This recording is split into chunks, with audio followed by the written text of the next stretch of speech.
Greetings from your Ascension, Wisconsin EAP. Today we're talking about professional boundaries. Brene Brown is a research professor at the University of Houston Graduate College of Social Work. She has spent more than a decade studying vulnerability, courage, authenticity, and shame. She says that daring to set boundaries is about having the courage to love ourselves even when we risk disappointing others. To jump in, there are a few things to know about boundaries. Everyone is responsible. No one can set your boundaries for you. No one will set your boundaries for you. And boundaries affect everything. Think of the ways boundaries affect the obvious things, like relationships with your family or coworkers. Now think of ways boundaries affect your money. Would you give money to anyone who asked? Why or why not? How about how boundaries affect your emotions? Do you feel good about helping your neighbor? Or do you feel used and taken advantage of? Think about your work, your time, your energy. Boundaries really do affect everything. The objectives of this webinar are simply to define boundaries. What is the purpose of boundaries? How do we navigate them? Also, to describe the different types of boundaries. Did you know that there are 7 boundary types? Also, how do we set boundaries? Thinking about your boundaries. Are your boundaries rigid or porous, or usually pretty healthy? Also, what are some ways that you can say no? And what are some ways that you can say yes with limits? Part 1, defining boundaries. When we talk about professional boundaries, we have to remember that our goal is to provide a service to help our client, our customer, whoever it is that we're serving, improve their lives in some way. We also have to remember that power is tipped to the provider, and therefore, boundaries are essential, not only to protect ourselves and our company, but for our customers and clients as well. The simplest definition of a boundary is a reasonable limit of behavior. When we say reasonable, we mean safe, permissible, agreeable, fair. When we're talking about limits, we're talking about laws, guidelines, rules, policies, procedures, morals, ethics, agreements, contracts, and deals. And when we talk about behavior, we mean how a person acts, speaks, uses body language, deals with conflict, manages emotions, uses personal space, etc. The purpose of boundaries is really for protection. Think about when you're driving down the road and you see a barricade. You know not to travel down that road, maybe because there's road construction or a big pothole or something else that would make it unsafe.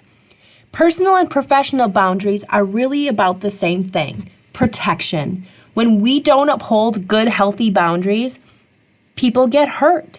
No one intends to violate ethics. No one intends to cause harm to themselves or others. And no one intends to put their company at risk. But we know through lawsuits and litigation that these kinds of things happen all the time, and so many times because boundaries were not enforced or upheld. Many of us, myself included, work in human services jobs or careers where boundaries are essential to our clients' healing. Healthy people have healthy boundaries, but think about the clients and customers you serve who have gone through terrible trauma. Trauma survivors have had their boundaries grossly violated at some point in their life. This is Maslow's hierarchy of needs. If you look down at the bottom section, our basic human needs are food, water, air, shelter, and clothes. Now think of the child who's been abused and neglected. How many of those needs weren't met? Our next basic human need is safety from violence, abuse, or disaster. Then social, we need to feel belonging and connection. Then self-esteem, how we feel about ourselves and the world. And finally, self-actualization, living life to the fullest. Think again of those trauma survivors. How many of them have had their boundaries violated? So when you, a professional, set and enforce healthy boundaries, you model and teach healthy behavior. It's really an act of kindness. Sometimes it's difficult to know how and when to set boundaries, so a guiding principle is any action or interaction that does not directly contribute to meeting the care goals is outside of the therapeutic relationship. In other words, if you're wondering if you should do or say something with a client or customer, ask yourself first, is this for me or for them? For example, in counseling sessions, sometimes I want to tell a personal story that relates to what they're saying. But when I really think about it, it's really because I want to tell the story, not because it's really going to be helpful for them. So think again, before you do or say something with a client or customer, ask yourself, is this for me or for them? And if it's truly for them, then it's probably okay to share. Part 2, Types of Boundaries. When we talk about boundaries, we're really talking about 7 different domains of boundaries. So the first is physical, your personal space. If a person leans in for a kiss and you don't want to, or touching your body, looking at your body in certain ways. The second is intellectual, how we use our brain and our mental energy. There's a saying in counseling that we try not to work harder on our clients' problems than they're willing to work themselves. So that's sometimes putting out all that mental energy that sometimes is futile. Emotional boundaries, that people say mean things or hurt your feelings, and so we have to sometimes put up walls to protect ourselves emotionally. Time boundaries, how much, again, that energy that maybe others want to suck from you. They want you to run here or run there or do this or do that, and you just don't have time to do it all. Financial and material boundaries. People ask for money. Do you just give it to them? What are the criteria that you go through when you decide whether or not to give somebody money or material things? Sexual boundaries. Sometimes people want to push us farther than we feel comfortable going. And then finally, technological boundaries, which is a newer category. And it's really about your social media use, your email use, your phone use. Just because you have a cell phone, does that mean that you have to be on call 24/7 to whoever wants to get a hold of you? So when we talk about boundaries, these are some of the different things that we're considering when we're talking about defining and establishing and enforcing healthy boundaries.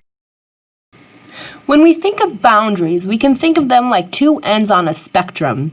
On one end, we have people who have very rigid boundaries. They avoid vulnerability and intimacy. They're protective, defensive. They generally don't show a lot of emotion. They often overuse the word no. And then on the other extreme end of boundaries are people with the porous boundaries, where they can't ever say no. They're over-involved in other people's business all the time. Sometimes we see them as codependent or enabling. They just give themselves over to the mercy of other people. Now, neither of those extreme ends are usually very healthy. We want people to be kind of in the middle, where you can say no, but you can also be flexible when the circumstance calls for it. So think about your personality. Do your boundaries tend to be more on the rigid side or more on the porous side? So we talked about how healthy boundaries are usually not overly rigid or overly porous, and healthy boundaries are somewhere in the middle. A person who has healthy boundaries is usually pretty self-aware. They know what they're thinking and feeling. They're empathetic. They can put themselves in the other person's shoes. They tend to be reasonable and negotiate fairly. They set limits with consequences. They have a direct eye-to-eye conversation where they're advocating and standing up for themselves, but they're also listening and having compassion for the other person. It's a negotiation, the middle ground between rigid and porous boundaries. Now it's time for some application. Think of one person who you don't have good boundaries with, and consider why. Are your boundaries too porous or too rigid? Think of some examples to support your answer. Now consider how you might improve setting and maintaining boundaries with that person. Think about what domains of boundaries they're intruding on. Is it time, money, physical, emotional, intellectual, technological? Now, as you're thinking about ways that you can improve your boundaries, continue to add to your sheet as you learn more ideas, because I'm going to have some suggestions for you as you go along. If you need more time, Pause the video and really think through your answers before continuing. Part 3. Setting boundaries. One of the easiest ways to set boundaries is to just say no. Like we mentioned, though, some people with rigid boundaries need to work on saying yes. However, for many people in the human services field, saying no is a difficult task. So practice. Get comfortable saying no. Here are some ways to do it. That just won't work for me. Maybe next time. That's just not something I can do. Thanks for the offer, but I have to decline. Or simply, just say no. And then don't feel like you have to explain. Most people aren't expecting an explanation. It's just our discomfort and anxiety with the situation that makes us overtalk it and say, oh, I'm really sorry, I just can't, but maybe next time, but thank you for asking me, I really appreciate it, I'm glad you feel like you can come to me, and on and on and on. We overtalk it. But when somebody asks you for something that you don't want to do, and you just say, no, thank you, that's all you need to say.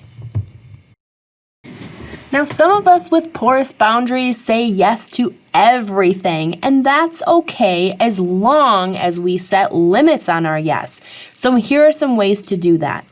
When you agree to something, let them know what you can do. Yes, I can make the cake for the birthday party, but I'm not going to help with decorations. Or let them know how long it's going to take. Yes, I can help you write your report, but I have 2 other priority items that need to come first, so I won't be able to start until next week.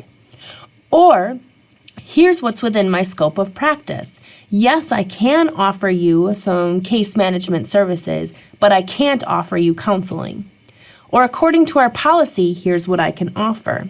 So these are all ways that you're agreeing to help them out with a limit. You're not saying yes to the world, you're saying yes to what you feasibly and reasonably can do. For people who have a difficult time setting boundaries, use your body to reinforce your message. Stand up straight. Look the person squarely in the eye. Put up your hand to demonstrate your boundary. And if necessary or applicable, negotiate a compromise. It's difficult to take somebody seriously when they're slumped down, looking at the floor, not making eye contact, and you say, no, I can't do that. And the other person is going, I bet I can convince them otherwise. But if you stand up straight, look them in the eye, the other person's going to take you more seriously and be more respectful of your boundaries.